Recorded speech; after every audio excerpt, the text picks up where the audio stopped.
think one of the effects of original sin is a kind of a resistance to God and the things of God, or that we say that it's boring, and that's not true, but it's too challenging. I don't believe this. You're not going to tell me how to live. So there's a kind of rebellious spirit sometimes in us. All these things. I wonder sometimes when people, and I don't know. What you tell me what you think. It's just kind of one of those pondering things.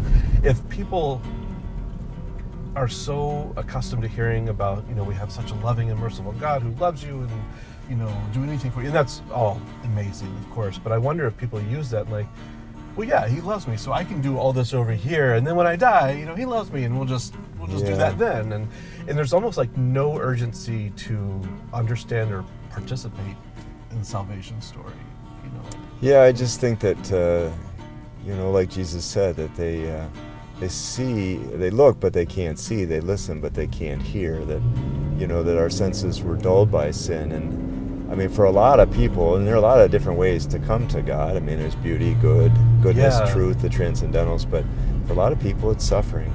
Yeah. It's that you're all of a sudden at the end of your rope. That's why I like the adage about no atheists in foxholes. That when your back is, up against, and you're facing your own mortality, then like this guy, John Newton was his name. He was a pirate. Well, not a pirate, but a sailor. And he was a rough guy, and he was out at sea, and there was a terrible storm, and he was certain he was going to die. There was just no way out of it. And he said a prayer. He said, "My God, have mercy on us." The storm abated, and that haunted him. I mean, he didn't know that necessarily that he said it, and then God just, but he wondered if there was a God, why would he listen to a guy like him? Anyway, that began a long conversion for him, and eventually he lost his sight, but not before he did an awful lot of the abolition of slavery in England, and he wrote a famous hymn called Amazing Grace. Yeah. And he's the guy, they made a movie about his life, and it's very beautiful, but that, until he had that experience of suffering, of fear, like I might die, then if you are out there, God, and this is Pascal's wager, you got nothing to lose, right.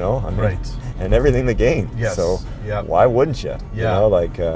This is what W.C. Fields, who was he was a kind of maybe a little bit vulgar at times as a comedian, but one time somebody caught him reading the Bible, and they're like, W.C., you're not even a believer. I mean, why are you reading the Bible? He's like, looking for a loophole.